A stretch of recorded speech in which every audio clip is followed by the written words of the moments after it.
İtalya'nın 1. Dünya Savaşı'na taraf değiştirmesi, Avrupa'daki güç dengelerini ve savaşın gidişatını etkileyen önemli bir olaydır. Bu olayların nedenleri ve sonuçları hem İtalya'nın hem de diğer devletlerin tarihinde iz bırakmıştır. Bu senaryoda İtalya'nın taraf değiştirmesinin arka planını, sebeplerini ve etkilerini anlatmaya çalışacağım. İtalya'nın taraf değiştirmesinden önce Avrupa'da iki büyük ittifak vardı. İtilaf devletleri ve ittifak devletleri. İtilaflar Fransa, Rusya ve Birleşik Krallık'tan oluşuyordu. İttifaklar ise Almanya, Avusturya, Macaristan ve İtalya'dan oluşuyordu. 19. yüzyılın sonlarında Avrupa'da sanayi devrimi yaşanmış ve devletler arasında sömürgecilik rekabeti artmıştı. Bu durum bazı devletleri birbirine yakınlaştırırken bazılarına birbirinden uzaklaştırmıştı. Örneğin Fransa 1870-71 yıllarında Almanya ile yaptığı Fransa-Prusya Savaşı'nda Alsas-Lorraine bölgesini kaybetmiş ve Almanya'ya karşı büyük bir kin beslemeye başlamıştı. Rusya ise Balkanlarda Osmanlı İmparatorluğu'nun zayıflanmasından yararlanarak Slav halklarına destek vermiş ve Avusturya Macaristan ile çatışmaya girmişti. Birleşik Krallık ise denizcilik ve ticaret alanında Almanya'nın yükselişinden rahatsız olmuş ve Fransa ile yakınlaşmıştı. Bu çatışmalar devletleri güvenliklerini sağlamak için ittifaklar kurmaya yönlendirmişti. Almanya 1879 yılında Avusturya Macaristan ile iki imparatorluk anlaşmasını imzalayarak bir savunma ittifakı kurmuştu. Bu ittifak iki devletin birbirlerine saldıran üçüncü bir devlete karşı yardım etmeyi taahhüt ediyordu. İtalya 1861 yılında birleşmiş ancak henüz tam olarak ulus devlet olamamıştı. İtalya'nın ulusal birliğini tamamlamak için Roma'ya başkent yapması gerekiyordu. Ancak Roma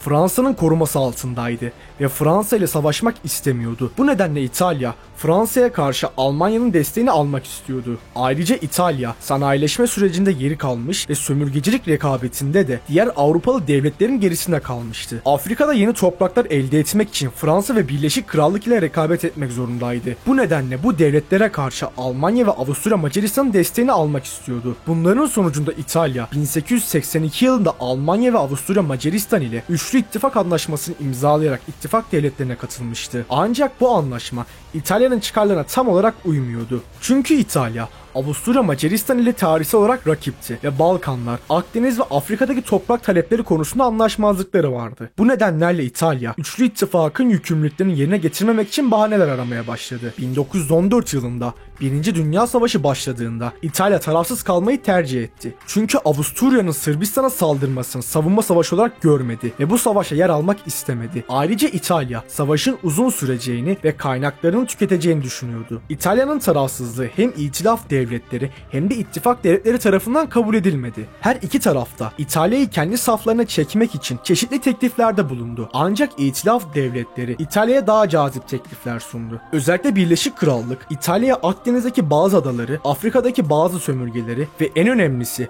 Avusturya Macaristan'ın elindeki Trentino, Trieste, Tirol ve Dalmaçya gibi toprakları vaat etti. Bu vaatler İtalya'nın milliyetçi duygularını körükledi ve hükümeti taraf değiştirmeye ikna etti. 26 Nisan 1915'te Londra Anlaşması'nı imzalayan İtalya, İtilaf devletlerine katıldığını ilan etti. Bu anlaşma gizli bir anlaşmaydı ve kamuoyundan saklanmıştı. Bu anlaşma İtalya'nın savaşa girmesi karşılığında alacağı toprakları detaylı bir şekilde belirtiyordu. İtalya'nın taraf değiştirmesi İtilaf devletleri için büyük bir avantaj sağladı. Çünkü İtalya, ittifak devletlerinin güney cephesini açmış ve Avusturya Macaristan'ı zor durumda bırakmıştı. Ayrıca Akdeniz'de İtilaf devletlerinin deniz hakimiyetini güçlendirmiş ve Osmanlı İmparatorluğu'na karşı savaşmıştı. Şimdi senaryomuza geçelim. Eğer ki İtalya taraf değiştirmeseydi ne olurdu? Senaryomuza geçmeden İtalya'nın öneminden birazcık bahsetmek istiyorum. Haritada gördüğünüz üzere İtalya, İtilaf ve ittifak devletlerinin tam ortasında tampon bir bölge oluşturuyor. Hangi tarafa katılırsa diğer taraf için ekstra bir cephe açılacak demek oluyor bu. Ayrıca İtalya o dönemin Avrupa'sında deniz gücüne sahip olan birkaç ülkeden biriydi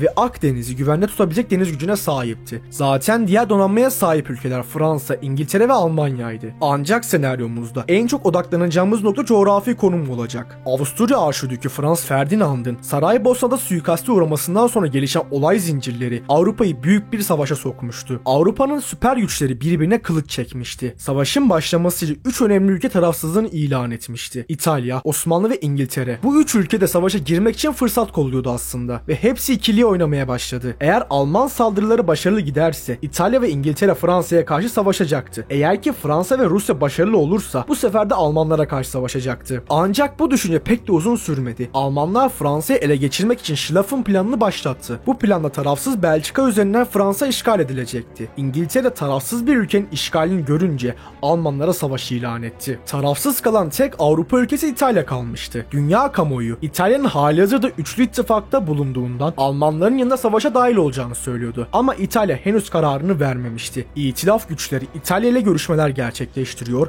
ve gayet güzel toprak vaatleri veriyordu. Almanya ise İtalya'nın bu tarafsızlığını ittifaka büyük zarar vereceğini bildiriyordu. Avrupa'nın çizmesi iki tarafta da çeşitli görüşmeler yapıyor, en çok toprağı kendine verecek kişinin yanına geçeceğini söylüyordu. Ve görüşmelerde kesinlikle şart koşulu topraklar bulunmaktaydı. Bunlar Avusturya'nın elinde bulundurduğu İtalyan topraklarıydı. İtilaflarla yapılan son görüşmede istediği vaatleri alan İtalya son kez ittifaklarla görüştü. Şartlarını bildirdi ve cevap bekledi. Almanya ise İtalya'nın şartlarını kabul etti. Ancak Avusturya bu duruma kesinlikle karşı çıktı. Fakat ne kadar karşı çıkarsa çıksın Avusturya Macaristan'da çok büyük bir Alman nüfuzu vardı ve ülke sanki Almanların kukla devleti gibi yönetiliyordu. Almanların tek şartı ise İtalya'nın Fransa'ya savaş ilan etmesiyle toprakların verileceğiydi. İtalyanlar ise bunu kabul edip Fransa'ya savaş ilan etti ve Avusturya'dan savaşsız bir şekilde kendine ait olan toprakları geri aldı. Böylece İtalya'da Büyük Cihan Harbi'ne katılmış oldu. İtalya'nın hemen sonrasında bir de Osmanlı ittifak güçlerine katıldı. Böylece ittifaktaki ülke sayısı 4'e yükseldi. Savaşın durumuna bakarsak Almanların itilaf güçlerine nazaran çok daha iyi bir durumda olduğunu söyleyebiliriz. Belçika'yı ele geçirmiş, Paris'i ele geçirme 100 kilometre kadar uzaklardı. Rusya cephesinde de başlarda sıkıntı çekse de ilerleme kaydetmişti. Ancak aynı durum Avusturya için geçerli değildi. Çerez olarak gördüğü Sırbistan'a karşı üstünü kuramıyorlardı. Bunun üzerine Bulgaristan savaşa katıldı ve Sırbistan işgal edildi. İtalya ise Fransa cephesine askerlerini konuşlandırmaya başladı. Fransa, İtalya cephesine asker yollayabilmek için Alman cephesinden asker kaydırmak zorunda kaldı. Böylece Almanların cephede şansları oldukça arttı. Cephelerin dışında İtalyan donanması da Akdeniz'de varlık gösteriyordu. İngiliz ve Fransız donanmaları Akdeniz'e girmeye tereddütle yaklaşıyordu. Hem Kuzey Denizi'nde Almanların oluşturabileceği tehlike hem de Akdeniz'deki İtalyan tehlikesine karşı donanmalarını rahatça gezdiremiyorlardı. Bu sebeple bizim tarihimize gerçekleşen Çanakkale Savaşı gerçekleşmez ve Osmanlı bir yerden çıkarma gelir mi korkusuyla yaşamazdı. İtalyan ordusu Fransa'ya saldırırken büyük bir cesaret gösterdi. Dağlık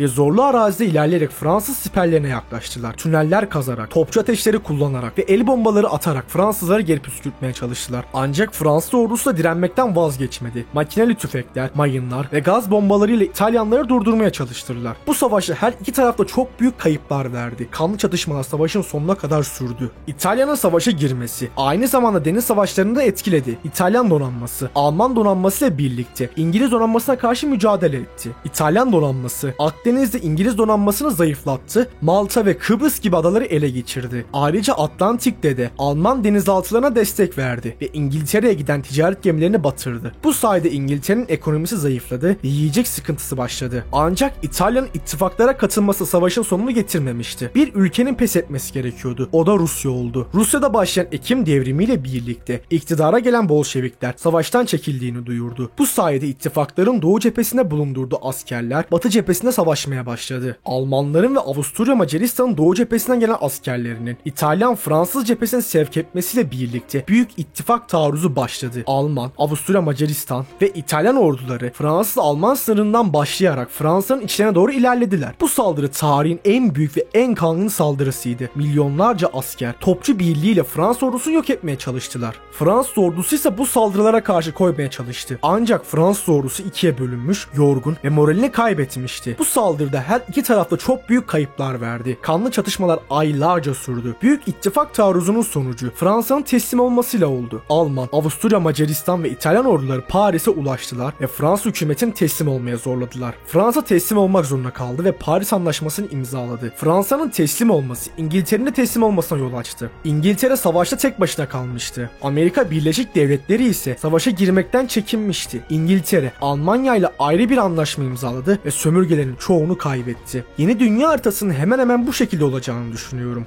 Peki siz ne düşünüyorsunuz? Fikirlerinizi yorumlarda belirtin. Bir sonraki videonun konusunu da siz belirleyeceksiniz. En çok like alan yorum bir sonraki videonun konusu olacak. İzlediğiniz için teşekkürler. Like atıp abone olmayı unutmayın ve bir sonraki videoda görüşmek üzere. Hoşça kalın.